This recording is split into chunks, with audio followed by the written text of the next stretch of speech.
नमस्कार, मैं हूं आपका दोस्त रंजन दीक्षित और स्वागत है आपका मेरे चैनल में। आज के वीडियो में हम बात करने वाले हैं कि ग्रेच्युटी क्या होती है और इसको कैसे कैलकुलेट किया जाता है और इसकी टैक्सेबिलिटी के बारे में।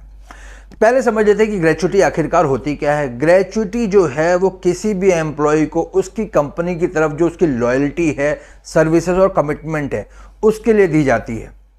पेमेंट ऑफ ग्रेच्युटी एक्ट 1972 हर उस एम्प्लॉय पर लागू होता है जो किसी भी माइंस में, ऑयल फील्ड्स में, रेलवे कंपनीज में काम कर रहा हो या ऐसे किसी संस्थान में जहां 10 या 10 से ज़्यादा कर्मचारी काम कर रहे हों।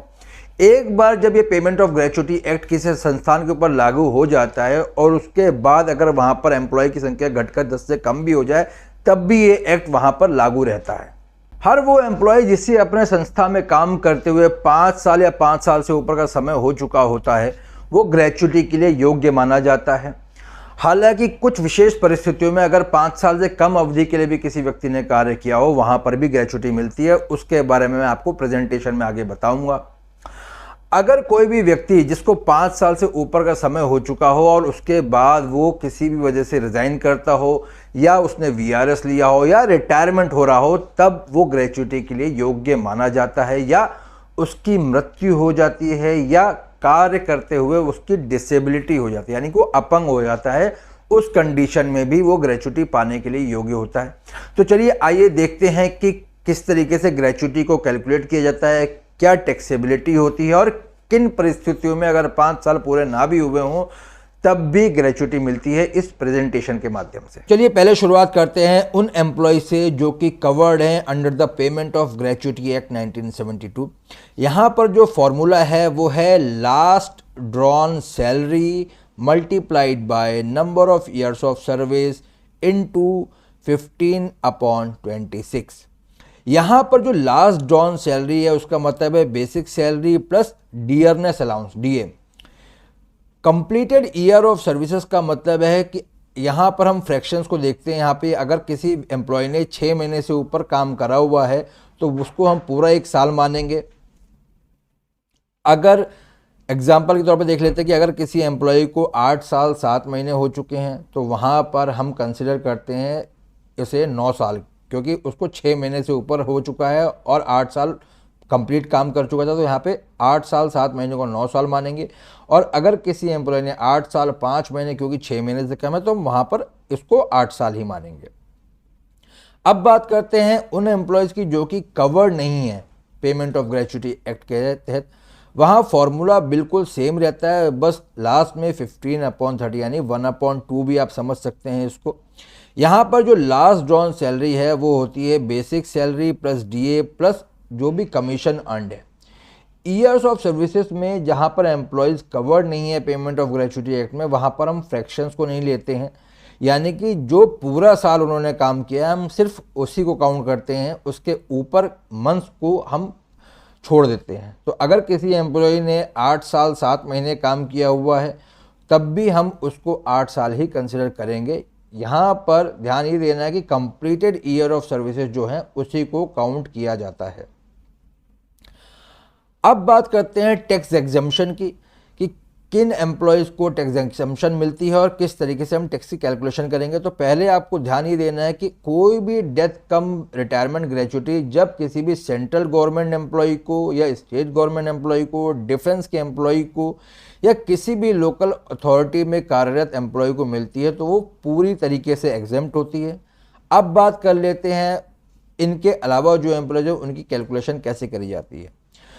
इसमें 3 बिंदुओं का ध्यान रखा जाता है। पहला जो हमारा फॉर्मूला था उसको देखेंगे, उसके बाद जो एक्चुअल ग्रेच्युटी रिसीव्ड है यानी कि जो वास्तविक ग्रेच्युटी एम्प्लॉय को मिली है या 20 लाख, इनमें से तीनों में से जो चीज़ कम होती है वो टैक्स फ्री होती है यानी कि वो एग्जेम्प्ट होती है। और अगर उसके ऊपर का कुछ भी अमाउंट होता है तो जो हमने कैलकुलेशन करी है उसके बाद जो एक्चुअल ग्रेच्युटी रिसीव्ड है हुई है हमें उसको माइनस करके जो अमाउंट होगा वो टैक्सेबल होगा।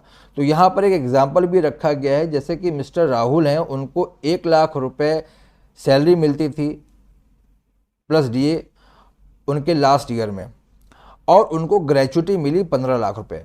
उन्होंने ऑर्गेनाइजेशन में पिछले 20 साल तक काम किया है, तो इसके हिसाब से हम अब कैलकुलेशन करेंगे कि उनकी कितनी जो ग्रेच्युटी है वो एग्जेम्प्ट है।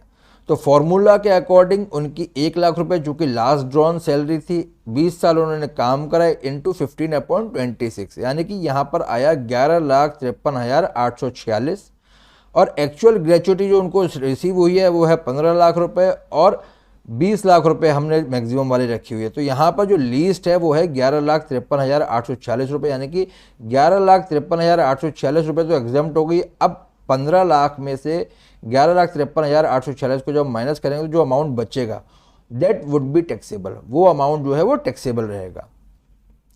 अब बात कर लेते हैं उन एम्प्लॉयज़ के टैक्स की कैलकुलेशन की जो कि नहीं कवर्ड है पेमेंट ऑफ ग्रेचुटी एक्ट के तहत।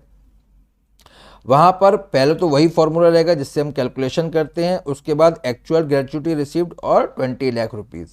तो यहाँ पर मिस्टर राहुल वाला ही एग्जांपल लिया गया जिनकी 1 लाख रुपए लास्ट ड्रॉन सैलरी थी इंक्लूडिंग डीए और ग्रेचुटी मिली उनको 15 लाख रुपए और उन्होंने 20 साल 11 महीने काम करा है। अब आप देखेंगे कि उन्होंने 11 महीने एक्स्ट्रा काम किया, लेकिन हम कैलकुलेशन में केवल 20 साल ही लेंगे। तो उसके बेसिस पे अगर हम कैलकुलेशन करें तो कैलकुलेशन के हिसाब से यहाँ पर आ रहा है 10 लाख रुपए, 15 लाख रुपए जबकि उनको एक्चुअल ग्रेचुटी रिसीव हुई है और 20 लाख रुपए जो मैक्सिमम अमाउंट है। तो इन तीनों में से अगर आप देखें तो 10 लाख रुपए लीस्ट अमाउंट है। तो यहाँ पर एग्जेम्प्टेड अमाउंट जो है वो 10 लाख रुपीज़ है और चूँकि उनको 15 लाख रुपए मिले तो 5 लाख रुपए जो ऊपर मिले हैं वो टैक्सेबल रहेंगे। अब कुछ स्पेशल प्रोविज़न जैसा कि मैंने आपको प्रेजेंटेशन के बीच में बताया था कि अगर किसी को 5 साल पूरे नहीं हुए होते तब भी उसको ग्रेचुटी मिल सकती है। यहाँ पर जो फैक्टर्स होते हैं वहाँ पर नंबर ऑफ ईयर्स को देखा जाता है और लास्ट ड्रॉन सैलरी को देखा जाता है और यहाँ पर डेथ के केस में जो है एम्प्लॉय को ग्रेचुटी मिलती है और उसकी कैलकुलेशन जो है उसकी लेंथ ऑफ सर्विसेज के हिसाब से होती है और यहाँ पर मैक्सिमम जो बेनिफिट है वो 20 लाख पर रेस्ट्रिक्ट, यानी 20 लाख से ऊपर किसी को नहीं मिलेगा। अगर किसी का टेन्योर ऑफ सर्विस जो है वो लेस देन 1 ईयर है, अगर 1 साल से कम का है तो उसको 2 टाइम्स मिलता है बेसिक पे का। अगर 1 साल से 5 साल है तो 6 गुना मिलेगा बेसिक पे का। अगर 5 साल से ऊपर काम कर चुका है लेकिन 11 साल से कम है तो उसको 12 गुना मिलता है बेसिक पे का। और अगर उसके बाद 11 साल से ऊपर काम किया है लेकिन 20 साल से कम है तो उसको 20 टाइम्स मिलता है बेसिक पे का। और अगर किसी ने 20 साल से ऊपर काम किया है तो half of salary for every completed 6 monthly periods subject to a maximum of 33 times of the salary, यानी कि half salary for every completed 6 monthly period की हिसाब से और मैक्सिमम जो है वो 33 गुना सैलरी का मिलेगा। ग्रेचुटी पेबल हो जाने के बाद एम्प्लॉयर जो है वो उसकी कैलकुलेशन करके नोटिस के माध्यम से एम्प्लॉय को सूचित किया करता है और कंट्रोलिंग अथॉरिटी को भी इसके बारे में जानकारी देता है। इसके बाद एम्प्लॉय या उसका नॉमिनी जो है वो 30 दिन के अंदर फॉर्म आई के थ्रू इसके लिए अप्लाई करता है।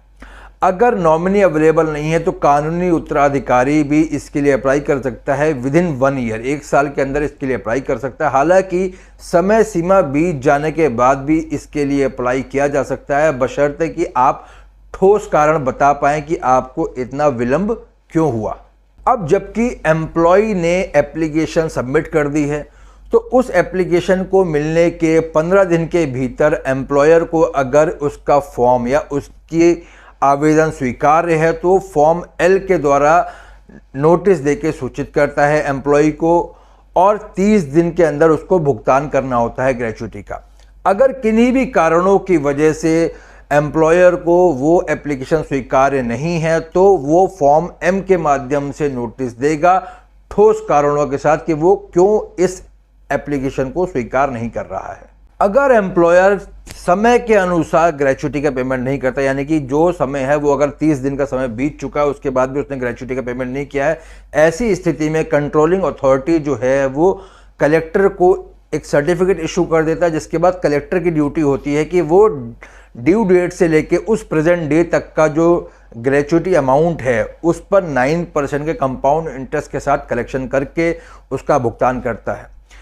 लेकिन अगर एम्प्लॉयर जो है उसमें भी आनाकानी करता है तो उसको 6 महीने की जेल या 10,000 रुपये या दोनों ही चीज़ों का दंड झेलना पड़ सकता है। उम्मीद है कि अब आप ग्रेचुटी के बारे में, उसकी कैलकुलेशन के बारे में और उसकी टैक्सेबिलिटी के बारे में अच्छे से समझ गए होंगे। फिर भी अगर आपके मन में कोई भी किसी भी प्रकार की शंका हो तो please type in the comment box में, आपके सवालों को जवाब जरूर दूंगा। Thank you.